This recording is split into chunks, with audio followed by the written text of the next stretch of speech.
Voy a desarrollar una reflexión con el título El martirio de la verdad moral. Le he puesto un subtítulo, Martirio en tiempos de relativismo. Y voy a ello. Primero, etimología de mártir o de martirio. ¿De dónde viene esa palabra? Es un vocablo griego, tomado del griego, que significa, mártir significa testigo. Martirio es testimonio. En la lengua griega se decía martirio, presentar un testimonio ante un tribunal o una prueba en el juicio. Aquí tienes una prueba, aquí tienes un testimonio, eso era el martirio. De ahí la Iglesia Católica tomó esa palabra latinizándola, ¿no? Por lo tanto, martirio es dar testimonio de muchas maneras, se puede dar testimonio de muchas maneras, obviamente. Todo cristiano tiene inherente en su vocación el martirio, el ser testigo. Un cristiano es testigo, tiene que dar testimonio. El martirio no solo tiene lugar con las palabras, no. El testimonio tiene que ser con los hechos y con las obras. De poco sirve que se dé un testimonio con los labios si luego se desdice con las obras. Claro, nosotros precisamente si veneramos a los mártires es porque han confesado de verdad de la buena, me explico, no solo diciendo palabras bonitas, sino que con su sangre han corroborado que lo que decían era verdad, que creían de verdad en eso, que no eran palabras bonitas, ¿no? De poco sirve, pues, confesar con los labios y que se desdigan nuestras obras, ¿no? El verdadero mártir es el que testimonia en el conjunto de su vida, con una vida íntegra, pues, la verdad que confiesa con su vida, ¿no? Que tus obras hablen por ti, dicho de otra manera, ¿no? Que tus palabras sean acordes con tus obras, que tus palabras sean acordes con tu pensamiento. Eso es el verdadero martirio, el verdadero testimonio. El Evangelio está lleno de sugerencias a este respecto, ¿no? ¿De qué te sirve decir Señor, Señor, si no cumples la voluntad de tu Padre? No eres verdadero testigo, no eres verdadero mártir. Bueno, eso en cuanto al sentido, ¿qué significa la palabra mártir? Pero demos un paso más. ¿Cuál es el contenido del testimonio? Porque uno es testigo, testigo de algo. ¿De qué es testigo? De que hay una verdad con mayúsculas, no mi verdad, no, hay una verdad, existe la verdad, y que somos hijos de ella, y estamos llamados a testimoniarla, porque desde ella se ha configurado nuestra existencia. Se trata de decir, hay una verdad objetiva, y hay valores tan grandes a los que no se les puede regatear el precio. Pues, por ejemplo, la comunión del matrimonio, la fidelidad del matrimonio, la vida concebida y no nacida, los últimos días de un enfermo terminal, el reparto solidario de los bienes necesarios para una vida digna, el acceso a un trabajo digno, el derecho de los padres hacia la educación de sus hijos, la objeción de conciencia. Todo ello son valores no negociables, ¿me explico? Hay verdades objetivas a las que no se les puede regatear el precio. Y todo esto, claro, dar testimonio ¿de qué? De que existe una verdad objetiva y que somos hijos de ella, ¿no? Claro, en este momento llevar adelante ese martirio, esa confesión, ese testimonio, pues resulta muy fuerte porque es muy contracultural. Es muy contracultural en este tiempo de relativismo, y no solo relativismo, sino que dictadura del relativismo. Decía Enrique Rojas que hay una tetralogía de un ser humano sin remitente y sin referente, ¿no? Y esa tetralogía es hedonismo, consumismo, permisividad y relativismo. Es como, digamos, la tetralogía del ser humano sin remitente y sin referente. Y por lo tanto nosotros creemos que existe una verdad objetiva. Algunos te dicen, ¿tú qué te crees? ¿En posesión de la verdad? Y digo, no, exactamente es al revés. Hay una verdad objetiva y quiere servirse de nosotros como instrumentos suyos. En todo caso, ojalá será esa verdad la que nos posea a nosotros y la que nos pide que seamos siervos y servidores de esa verdad con mayúsculas. ¿Cómo le voy a poseer yo la verdad? Esa verdad tiene rostro, y es Jesucristo y se ha encarnado. Bueno, vayamos al diagnóstico de este momento. El relativismo de nuestro tiempo, a día de hoy, ya estando pues en los años 20 del siglo XXI, que aquí la cosa va muy rápida, el relativismo de nuestros días no emplea mucho tiempo en la negación de las grandes verdades filosóficas y teológicas. Eso lo hizo por los años 60 y por ahí, ¿sabes? Que si el ateísmo y tal. Hoy en día, ¿sabes? No se emplea mucho tiempo en eso. No se emplea. Más bien, el relativismo a día de hoy se emplea en el relativismo moral.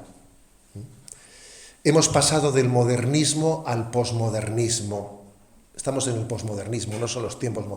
El modernismo se caracterizaba quizás por esa imagen de Prometeo, aquel que le consiguió robarle el fuego a Zeus y traerlo a la tierra y creerse que él iba a ser capaz. Si yo he conseguido fabricar el fuego y no tengo que esperar a que los dioses, ¿no?, me envíen gratuitamente el fuego, yo soy el que tengo la capacidad de transformar el mundo, ¿no? Entonces ese mito de Prometeo es el mito de un hombre soberbio que se cree muy seguro de sí mismo y no necesita de los dioses para explicar nada, y yo soy el que... esa imagen de la crisis modernista, ¿no? Que, vamos a ser claros, eso hizo crack.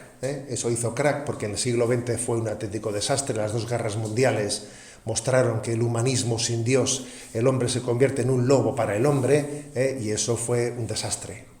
Fue un desastre. Entonces el modernismo derivó en una gran decepción. Y ahí está el mito del Sísifo de Camus. El hombre está intentando, ¿no?, pues subir una piedra a lo alto de un monte y no lo consigue, se le vuelve a caer y lo intenta y se vuelve a caer, ¿no? Y entonces viene una frustración existencial, la de los existencialistas, que dicen, pensábamos, ¿no?, que teníamos el fuego divino, que el hombre iba a ser capaz de conseguirlo todo, que la ciencia podría con todo, y esto es un pequeño desastre. Aquí cada uno, ¿no?, cada uno se busca la vida y esto es un reino de egoísmos. Y entonces viene el posmodernismo. Después de esa decepción, pues hemos pasado a la imagen pues hemos cambiado Prometeo por Narciso.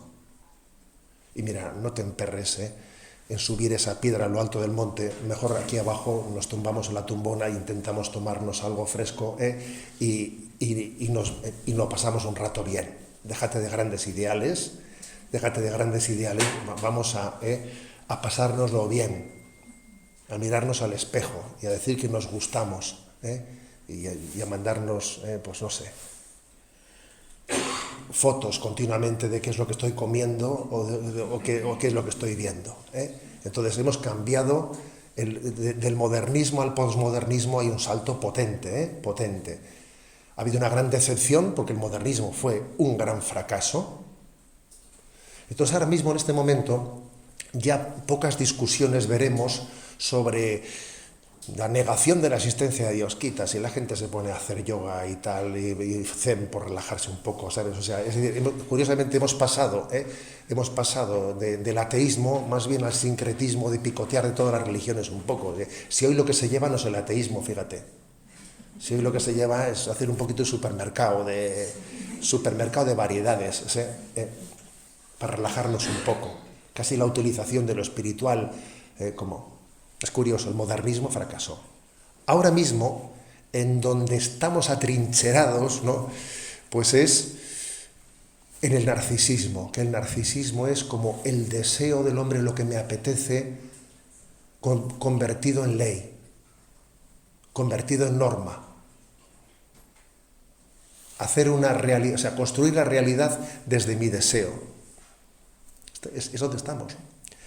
Pero cuidado, como el hombre no puede sobrevivir sin pensamiento, con el paso del tiempo se está construyendo una ideología para dar soporte, para dar justificación a ese relativismo moral. Porque claro, está muy mal visto eso de que ¿en qué crees? No, yo únicamente creo en mi deseo, en lo que me apetezca, eso está un poco mal visto. Entonces yo intento darle un soporte ideológico a eso, que es, bueno, pues lo que estamos viendo, la teoría gender, la ideología de género, que es como un soporte teórico, ideológico, para justificar el narcisismo. Las heridas de Narciso se convierten en derechos. Yo tengo derecho, pero si son tus heridas, las heridas, digo, no son derechos, ¿no? Las heridas se convierten en derechos, las heridas se convierten en leyes, las heridas se convierten en ideologías, ¿no? Se respira por las heridas en vez de por los pulmones. Y este podríamos decir que es el diagnóstico de la situación. Como os decía, en este momento no estamos en el momento histórico de la negación. Ojalá hubiese más debate sobre la existencia de Dios, ¿sabes? Que de eso hay muy poco. Ojalá hubiese más debate sobre metafísica, sobre ontología, para la gente de eso quitan la filosofía, al igual que la religión, ¿eh? No solo quitan la religión de la escuela, también la filosofía. Aquí no pensar. Mírate al espejo y mándate un selfie, ¿eh? Ese es un poco nuestro paradigma, ¿eh? Ojalá hubiese más debate de pensamiento, pero no. En este momento donde nos hemos refugiado es, digamos, en la negación de una verdad moral objetiva. No hay una moral objetiva. Las cosas se construyen desde mi deseo. A nadie se le puede, no se puede poner ningún tipo de límite al deseo humano. ¿Pero qué es eso? Si éste lo desea, si él tiene un deseo, ¿quién eres tú para imponer un deseo? Con unas grandes contradicciones, porque claro, creemos, por ejemplo, creemos en el respeto del ecosistema, que hay unas leyes naturales que el hombre no debe de transgredir, y el hombre tiene que respetar el ecosistema, pues no a los alimentos transgénero, por ejemplo, y sin embargo, en lo referente a la ecología humana, pues nosotros decimos, pues viva el transgénero. A ver, no a los alimentos transgénicos, perdón, ¿no? O sea, no a los alimentos transgénicos, ¿no? Y sí al transgénero nuestro. A veces es una contradicción absoluta. O sea, reconocemos una normatividad en la naturaleza y no reconocemos una normatividad en la naturaleza humana. Bueno, entonces, esta es el status cuestiones. Entonces, yo lo que creo que estamos viviendo y lo que creo que el movimiento Provida está llamado, ¿no?, a ser consciente de que es su tarea, es la del martirio de la verdad moral. Ese es el lugar en el que nos encontramos. El martirio de la verdad moral es la confesión, el testimonio de que existe una verdad moral, que hay una verdad metafísica que nos precede y de la cual hemos nacido. Una verdad metafísica que funda una verdad moral. Algunos se piensan que la verdad moral es que eso tu religión te lo prohíbe, ¿no? Bueno, si tú, cada uno que haga según su religión, ¿no? A ver, claro, si a ti te prohíbe tu religión abortar, pues no abortes, ¿no? A ver, perdón. El aborto no es malo porque mi religión me lo prohíba. No, en todo caso, mi religión me lo prohíbe porque es malo. ¿Me explico? ¿Así te crees tú que la bondad o la maldad del aborto nace de una norma, de una confesión religiosa? La confesión religiosa lo que hace es reconocer dónde está el mal y dónde está el bien, pero no es ella, no es ella la que funda el mal y el bien. Existe una verdad moral objetiva, y es que la vida nos ha sido dada. Yo no he decidido vivir, no he decidido estar en este mundo. Y lo mismo podemos decir con respecto a la muerte. La vida me es dada. Por lo tanto, creemos en una verdad moral objetiva. Mirad, el próximo verano se van a cumplir 30 años de la promulgación de una encíclica clave clave, que es la de la Veritatis Splendor. San Juan Pablo II, después del Catecismo de la Iglesia Católica, a los pocos meses, publicó esta encíclica Veritatis Splendor, el esplendor de la verdad, en la que, fijaros qué título, el esplendor de la verdad, en la que venía además de lo dicho en el Catecismo de la Iglesia Católica, quería poner las bases del razonamiento de por qué existe una moral objetiva, y también quería salir al paso de todas las corrientes relativistas y subjetivistas en el mundo moral. Por ejemplo, en aquel momento, esto no lo hemos superado, por desgracia, pero existían corrientes como la de ética de situación. Una ética de situación que venía a decir, a ver, las cosas son buenas o malas, depende de la situación en la que te encuentres. Tú no puedes decir que una cosa es mala, el aborto es malo. A ver, depende en qué situación, porque si es una estudiante, si es una chica joven, a ver, es que en esa situación, ética de situación, fíjate, ¿no? Otros hablaban de moral de proporcionalidad. Las cosas hay que ver su proporcionalidad, si son proporcionales o no. Mira, si tú en tu vida has tenido, pues te has abierto la vida, has tenido una serie de hijos, ¿no? Pues hombre, aunque ahora pues uno decidas que no nazca, pues hombre, pero eso en el conjunto de tu vida pues es proporcional, no es desproporcional, al fin y al cabo es algo puntual con respecto a la opción fundamental, que ese fue otro término también. Lo importante es tu opción fundamental, no tanto tus acciones particulares. Aunque yo, pues pongo el caso del aborto, que estamos en este auditorio, pero podría poner otro caso. Aunque yo pues recurra a un aborto puntualmente, mi opción fundamental no ha sido por la muerte, ha sido por la vida. Luego, en el fondo, la moral, no existe una moral objetiva, sino que es una ética de situación, de proporcionalidad. Se pueden compaginar, para entendernos, ¿no?, valores morales con intereses acomodaticios. Y claro, San Juan Pablo II dice en Veritatis Splendor, no, hijo, no. Eso no es así. Existe una moral objetiva y esa no es sino la componenda de autojustificación propia de quien no está dispuesto a convertir su vida ante la verdad moral. Porque yo estoy llamado a convertir mi vida ante la verdad moral, no a acomodar la verdad moral a la conveniencia de mi vida, no, sino convertir mi vida ante la verdad moral. Y entonces, claro, pues San Juan Pablo II dice en el Veritatis Splendor, existen cosas que son intrínsecamente malas. Es decir, ¿qué significa intrínsecamente malo? Algo que es malo en toda situación, en todo momento, en toda circunstancia, y aunque estés en una situación complicada, a ver, siempre será malo, Aunque estoy en un momento de mi vida, a ver, es intrínsecamente malo, no pretendas no hacer una acomodación de la verdad a tu situación. Matar será siempre malo, matar a un niño inocente, es que en tal circunstancia, es que si resulta que ha sido fruto de no sé qué, a ver, nunca un mal va a mejorar el mal anterior. Todavía lo que hará será empeorarlo, pero no mejorarlo. Él subraya la gran afirmación de la moral, de la existencia de lo intrínsecamente malo. Hay cosas que son intrínsecamente malas, entonces no empecemos a negociar con ellas. No se negocia, no se negocia. Es lo que tantas veces dice el Papa Francisco, con el demonio no se dialoga. A ver, lo que es malo intrínsecamente. Entonces, en este contexto, creo que el movimiento Pro Vida está llamado a confesar el martirio de la verdad moral, de que existe una verdad moral objetiva, que existen cosas que son intrínsecamente malas y nunca podrán ser buenas, nunca podrán ser buenas. Que pueda haber personas que desde el punto de vista de su situación subjetiva no tengan toda la culpabilidad a la hora de cometerlas como si la tuviésemos nosotros que hemos sido educados. Claro, eso es verdad, pero eso no quita para nada la afirmación de que es intrínsecamente malo.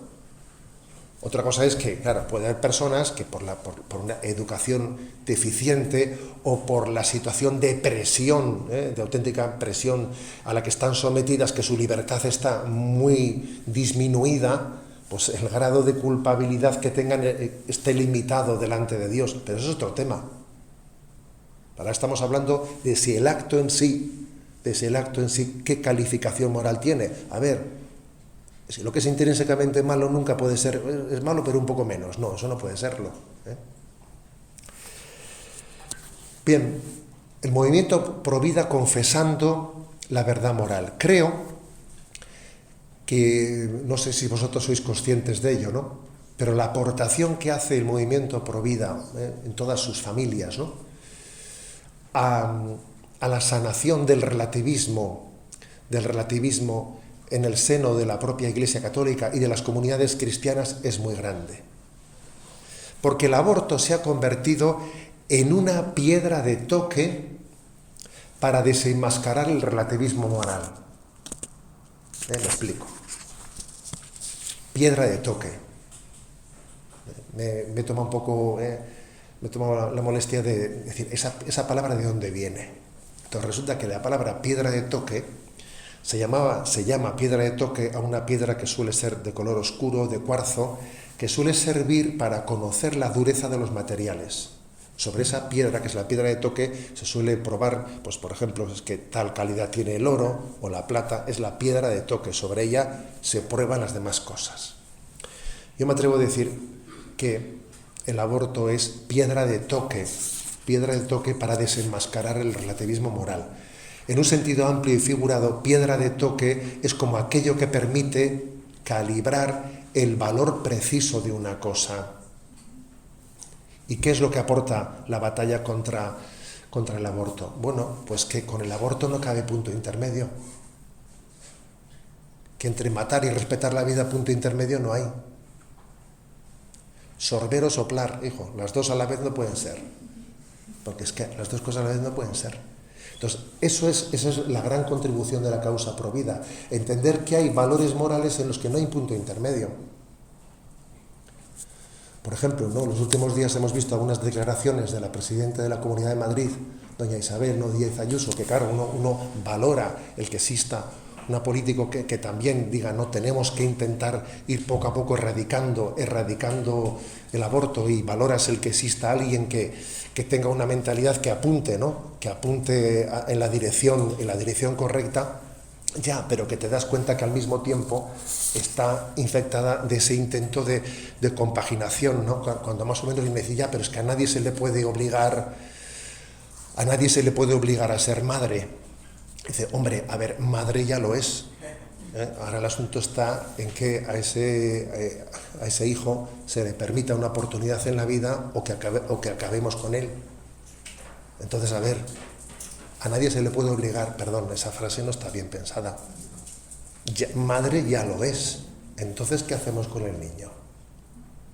¿Se le da una oportunidad en la vida o lo vamos a eliminar, o sea, lo vamos a matar? Entonces, este es el tema. Por eso digo yo que el aborto es una piedra de toque contra el relativismo moral, porque es que no cabe punto intermedio. Y cuando al Papa le entrevistaron ahí en La Sexta, ¿no? Y empezaron con él intentando torearle con el tema de los casos complicados y no sé qué y no sé cuántos caras, pues el Papa recurrió a decir, a ver, que un problema no se puede solventar contratando un sicario. No, eso no puede ser. Y soltó eso y se quedó tan campante, pero lo dijo claramente, un problema no se puede solucionar contratando un sicario. No hay punto intermedio. Por lo tanto, es inútil que se intente dignificar el aborto con eufemismos, ¿no? Eufemismos que no dejan sino patente la mala conciencia. Que si programas de salud reproductiva y no sé qué. A ver, cuando utilizas esos términos, tú mismo estás dejando patente que necesitas tapar la cosa. Reconócelo. Y tienes que echar mano de palabras sobresdrújulas, totalmente confusas, para que tapar lo que todos sabemos que hay. Al niño lo matas, porque al niño lo vas a matar o no, porque es la pregunta al final. Recuerdo, algunos ya aquí hay un auditorio más joven que un servidor, ¿no? Y claro, pues los que vivimos también en aquel momento la aprobación de la ley del aborto en España, ¿no? Año 82, si no me equivoco, ¿no? Pues fíjate, 85. Bueno, pues claro, cuando vivimos aquel momento, yo recuerdo también que esa necesidad de tapar las cosas para tener una buena conciencia fue desde el principio. Es que me acuerdo de un reportaje que hubo en ABC, porque en un primer momento, recién aprobado el aborto en España, claro, los restos de los fetos se consideraban como restos humanos, y entonces tenían que ir coches funerarios según la normativa a los abortorios para recoger los restos. Y claro, pues las primeras clínicas abortistas en España, que hacían, oiga, venga usted aquí de madrugada, ya pondremos a alguien a las 2 de la mañana o a las 3, porque claro, no va a ir una clínica, no va a ir un coche de la funeraria pues en plena luz del día a recoger allí, claro. Y entonces ahí salieron unas fotos famosas de los coches de la funeraria llegando a las clínicas abortistas a las 2 de la mañana. Claro, aquello era, ¿cómo tapamos esto? Entonces, bueno, se dio un pasito. Entonces lo que se hizo fue, pues a nivel de legislación, cambiar la consideración legal de que son restos humanos por decir son restos biológicos. Entonces, claro, si ya no son restos humanos y restos biológicos, ya no tienen que ir a la funeraria. Entonces, claro, cambiamos la palabra para salvar la situación. Pero estamos tapando la realidad, me explico. Usted necesita transformar la realidad para que la verdad moral no se le muestre de una manera imperativa en la vida, que es que hay veces que la verdad moral es imperativa. Aquí hay una vida, ¿no? Este niño es absolutamente inocente, ¿no? Entonces, ¿qué? Entonces vamos adelante, ¿no? Vamos a luchar por él, hasta lucharemos entre todos, ¿no? Y hoy en día ese tapar y esa mala conciencia, pues la vemos que está, pues está, por ejemplo, presente en ese vídeo censurado en Francia, que le pone nervioso a la sociedad francesa, con sentencia de Estrasburgo, dándole la razón incluida, ¿no?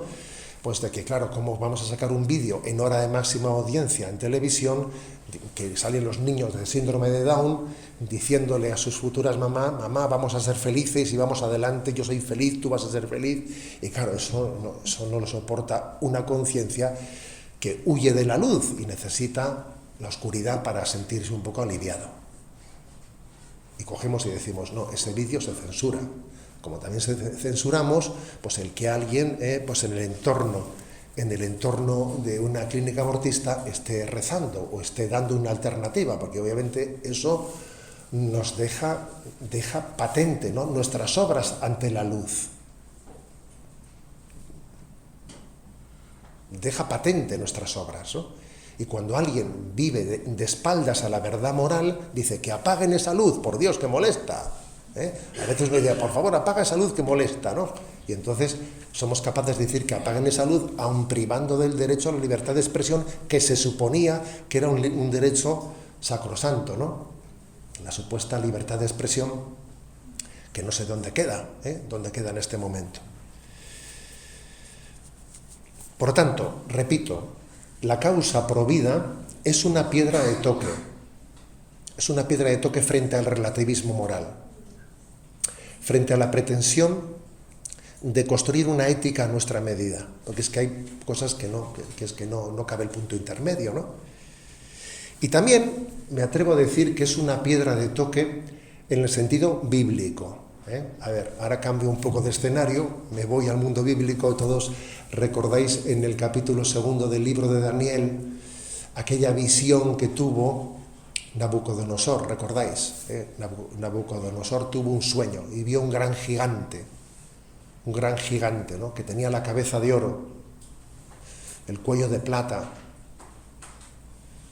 el pecho era de hierro, el vientre de bronce. Pero ya según iba bajando la estatua del gigante, comenzaba a tener ya hierro de mala aleación, y además tenía los pies mezclados con barro. Entonces, en su sueño, vio que se desprendía una piedrita del monte, una piedrita pequeñita que iba bajando, cayó, pim, le pegó a los pies, que estaban hechos de mezcla de hierro y barro, que no son capaces de alearse, y de repente empezó a desmoronarse y cayó el gigante entero, ¿no? Entonces Nabucodonosor se queda impresionado ante ese sueño que había tenido y pide que haya alguien que sea capaz de interpretárselo, ¿no? Y viene el profeta Daniel a interpretarlo, diciendo, mira, estamos construyendo un gigante con pies de barro. con pies de barro, ¿no? Y yo creo también pues que esta causa provida forma parte de esa piedra de toque para que este gigante que construimos, ¿no?, con pies de barro, que parece, ¿no?, que estamos construyendo un mundo, perdonad, un pensamiento único, que es como incontestable. ¿Quién contesta eso, no? Y además es obligatorio, ya, pero ojo, tiene los pies de barro. Igual que allá por el año 89, creo recordar, que vimos cómo cayó el muro de Berlín y nos quedamos todos perplejos, ¿no?, de ver que cayese algo que era tan aparentemente inexpugnable, que nadie hubiese dicho el día anterior, nadie hubiese vaticinado que algo así pudiese caer de la noche a la mañana. Pues entonces nosotros podemos también esperar firmemente que hay cosas que tienen pies de barro, que están fundadas sobre la mentira, sobre la falsedad, y que tienen sus días contados, ¿no? Igual que dice también ese pasaje bíblico, ¿no? Contado, pesado, dividido. Dios ha contado los años de tu vida y les ha puesto un límite. Ha pesado tu vida y le falta peso. Te vas a dividir porque otra cosa buena. Dios dirige los hilos de la historia y el mal, gracias a Dios, tiende a destruirse a sí mismo. Eso es una gran esperanza, ¿sabéis? El mal suele destruirse a sí mismo. Entonces Dios dirige los hilos de la historia y creo ciertamente que la causa provida formará parte de esa piedra de toque para que caiga ese gigante que estamos construyendo de espaldas a la verdad, no fundándonos en la verdad. ¿Por qué el movimiento Provida, por qué la causa en favor de la vida resulta tan antipática?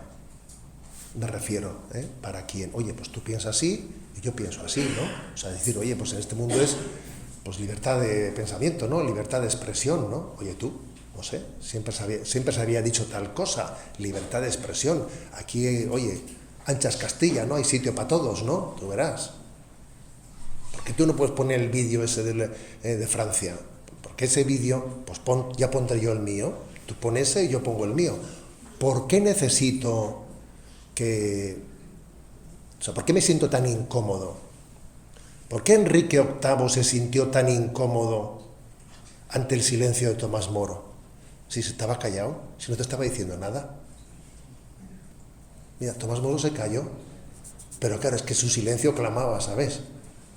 El silencio de Tomás Moro era decirle a Enrique VIII, hijo mío, tú estás tomando por esposa a la que no es y pretendes ahora ser el jefe de la reina, digamos, de la Iglesia de Inglaterra y más tarde vendrá un Carlos III que te sucederá, ¿no? O sea, pero a ver, hijo, pero Tomás Moro estaba callado. Tomás Moro, Y recuerdo que en aquella famosa película de Un hombre para la eternidad, ¿no?, cuando llega el juicio, allí le acusan de que su silencio es una acusación. Y él dice, oiga, en el mundo jurídico dice, el que calla otorga. En todo caso, mi silencio, usted tiene que decir, si yo callo, le otorga a usted. Y entonces le dicen en el juicio, ¿y eso cree usted que es lo que la gente deduce de su silencio? ¿Que usted está otorgando a Enrique VIII? Y le dice, la gente deduce según su ingenio, pero usted como juez tiene que deducir según las leyes. La gente obviamente deduce que el silencio de Tomás Moro es un silencio que está dejando patente que él no se inclina delante del rey y que él prefiere dejar de ser el secretario canciller y prefiere pasar a vivir en pobreza antes de estar apoyando eso. Y su silencio, a pesar de que él, fíjate, está renunciando a todo, él vive en pobreza, pero no lo aguanta la conciencia, no lo aguanta la conciencia de que vive en la oscuridad. Hay un texto que es el del capítulo 2 de Sabiduría, que es potente, muy potente. Sabiduría 2, versículo 12, fijaros, dice, acechemos al justo, que nos resulta fastidioso, se opone a nuestro modo de actuar, nos reprocha las faltas contra la ley y nos reprende contra la educación recibida, presume de conocer a Dios y se llama a sí mismo hijo de Dios, es un reproche para nuestros criterios. Su sola presencia nos resulta insoportable. Fíjate lo que dice, ¿eh? Su sola presencia nos resulta insoportable. Lleva una vida distinta de los demás y va por caminos diferentes. Nos considera moneda falsa y nos esquiva. Proclama dichoso el destino de los justos y presume de tener por padre a Dios. Veamos si es verdad lo que dice, comprobando cómo es su muerte. Si es justo, que el Hijo de Dios lo auxilie y lo librará de las manos de sus enemigos. Lo someteremos a ultrajes y torturas para conocer su temple y comprobar su resistencia. Lo condenaremos a muerte ignominiosa, pues según dice, Dios lo salvará. Es un texto que tiene una actualidad tremenda.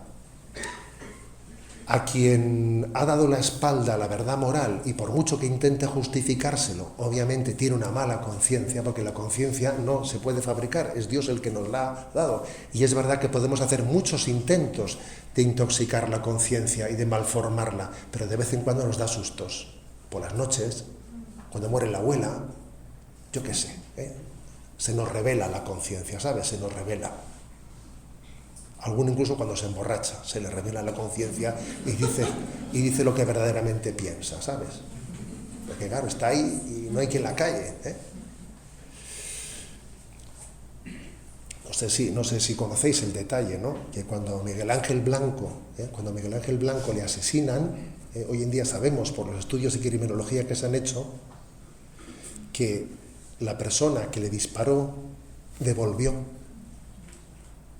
y que quien le sujetaba luego se suicidó. Claro, es que la conciencia es difícil acallarla, ¿sabes? Es que la conciencia es la conciencia. ¿Por qué está ocurriendo? ¿Por qué está ocurriendo que existe, ¿no? Pues claro, tantas crisis después de haber abortado, pues porque es imposible acallar, ¿no? Pues la conciencia y lo que es el instinto de maternidad, que hay cosas que no están en nuestra mano, ¿no? Entonces, esta es la razón por la que la causa provida pues resulta tan molesta, ¿Por qué se molesta tanto? Si es que no es que moleste yo, mire usted, si es que el problema está en su conciencia. O sea, usted no tiene un problema conmigo, lo tiene en su conciencia, no se confunda. Su problema no es conmigo. Si su problema fuese conmigo, ancha es Castella, usted por aquí y yo por allí. Sí, porque usted diga una barbaridad, a mí no se me ocurre pedirle que a usted le alejen de no sé cuántos metros para no escucharle. Si es que no tengo yo ese problema. El problema tiene usted con su conciencia. Recuerdo una anécdota que predicando un domingo, pues cuando era párroco allí en Zumárraga, predicando un domingo, ni me acuerdo qué dije, pero después entra en la sacristía un hombre y me dice, ¿qué? Ya ha venido mi mujer a hablar con usted, ¿no? Y le dije, mire, la verdad es que no sé quién es su mujer ni sé quién es usted, pero lo que sí que creo es que hay alguien allá arriba que está queriendo hablar con usted. No me cabe la menor duda. O sea, usted tiene un problema, alguien está queriendo hablar con usted y se está confundiendo de interlocutor. Claro, a ver, esa es exactamente la cuestión. Estamos en ese momento. Usted no tiene un problema con la gente provida. No, usted con que tiene un problema es con su conciencia. Entonces lo de sabiduría, de solo verlo me da grima, claro. Y si encima me quita el negocio, pues ya te digo yo. Entonces, pues un cristiano debe de estar preparado. El Evangelio está lleno de expresiones, ¿no? Lleno de expresiones para que caigamos en cuenta de que tenemos que vivir la vocación martirial. Os entregarán a los tribunales, seréis azotados en las sinagogas y compareceréis ante gobernadores y reyes por mi causa, pero así daréis testimonio, tranquilos. Es necesario que se anuncie antes el Evangelio a los pueblos. Y ya está. Y no estáis pensando que decir que el Espíritu Santo pondrá las palabras adecuadas en vuestros labios. O sea, el Evangelio nos habla de ser testigos, de ser mártires. Y el famoso librito de la imitación de Cristo, del Kempis, de Tomás de Kempis, dice, toda la vida de Cristo fue cruz y martirio y tú buscas el descanso y la comodidad y evitarte problemas. Pues no puede ser, hijo. Si eres seguidor de Jesucristo, lo lógico es que compartas con él también, ¿no?, su martirio. Mirad, hay una perla preciosa de San Agustín que yo suelo repetir mucho así en la predicación. Y la perla preciosa es la siguiente. San Agustín es un crack, ¿eh? Es un crack porque tiene el don de condensar con una fuerza y una intuición en pocas palabras, pues una reflexión muy, muy larga y potente. Y él dice, a ver, de dos maneras ataca el mundo a los seguidores de Cristo. ¿Los halaga para seducirlos o los atemoriza para doblegarlos? Para ser sinceros, la mayoría están en la primera estrategia, ¿eh?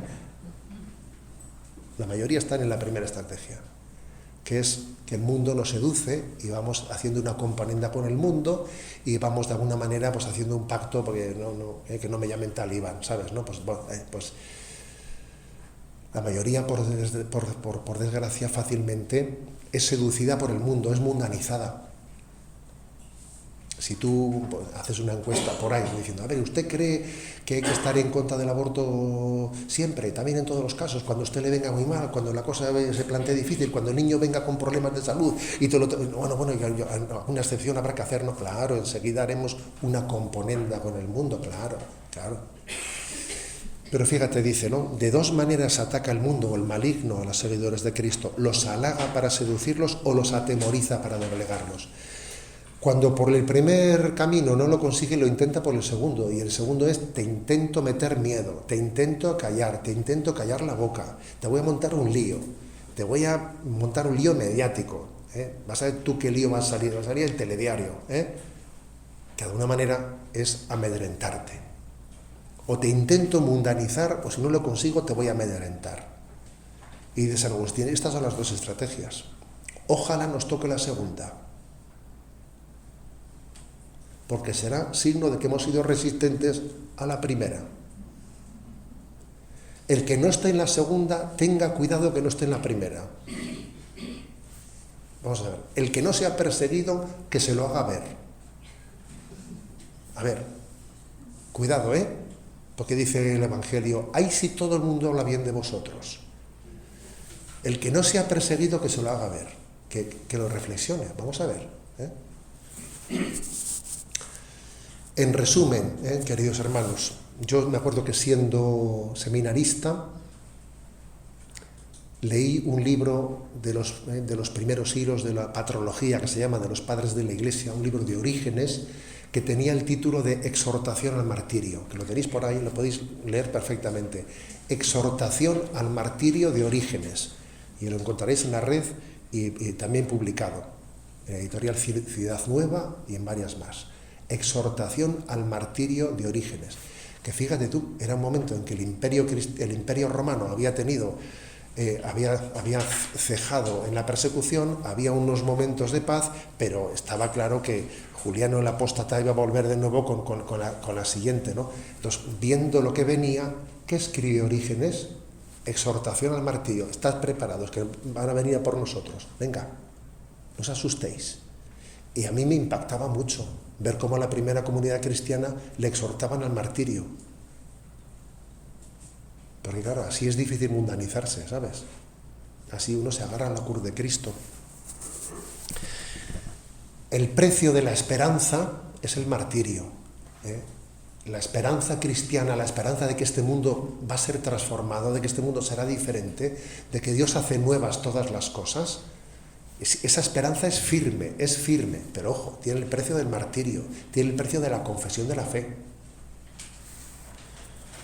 Y voy a concluir, ¿no?, con una expresión de San Óscar Romero, el obispo que fue martirizado en El Salvador, que él había escrito en su diario antes de, claro, lógicamente, de él ser consciente, ¿no?, cuando ya veía que la cosa estaba poniéndose complicada, él había escrito: el martirio es una gracia de Dios que no creo merecer, pero si Dios acepta el sacrificio de mi vida, que mi sangre sea la semilla de libertad y señal de que la esperanza será pronta, será pronto una realidad.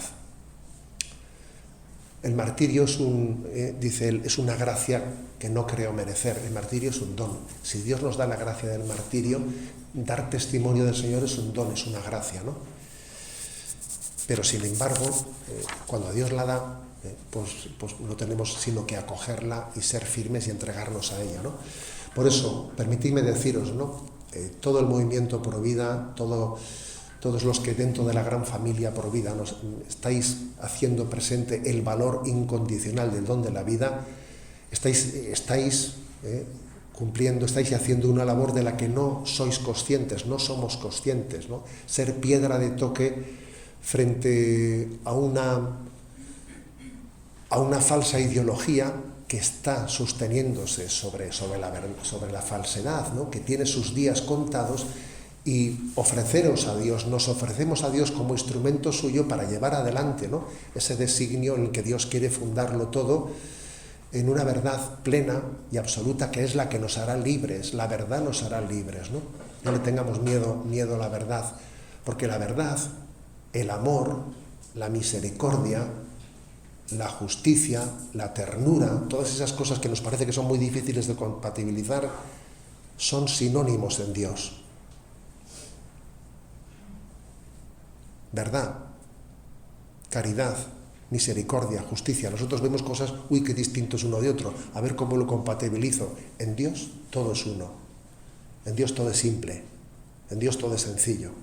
Entonces estamos llamados a dar testimonio de la verdad, pero de la caridad, de la misericordia, de la ternura, porque todo es una misma cosa. Y no podemos separar lo que Dios ha unido en Jesucristo. Jesucristo es la verdad, es la caridad, es la misericordia, es la ternura, es el perdón, es la ley de Dios hecha carne. Os deseo de todo corazón que cumpláis esta vocación. Muchas gracias.